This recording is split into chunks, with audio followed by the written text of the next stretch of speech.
Now I'm going to put it on the table and press down with my forefinger on the O, and I'm going to give it a spin.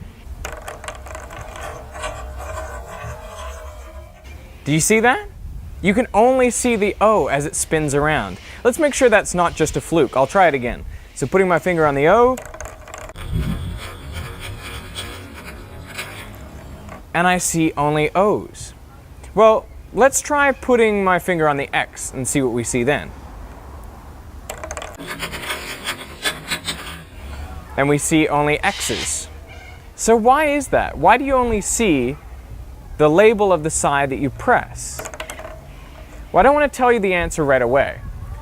You could Google it, but I don't think that would be very satisfying. So I think the best way would be to go down to your local hardware shop, pick up a bit of electrical conduit and cut it into various lengths.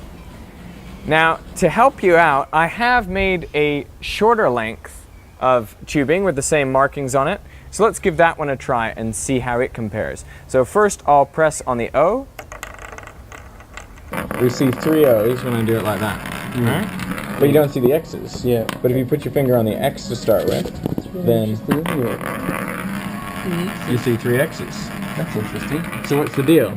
Yeah, what is the deal? If you like, send me in a video response and I'll post it below. Now, if you're too lazy for any of that, I'll post the answer in a week. So, subscribe and you'll find out why this happens.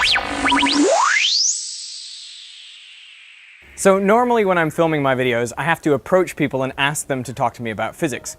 But while I was filming the spinning tube trick, a few kids came up to me and wanted to see what I was doing.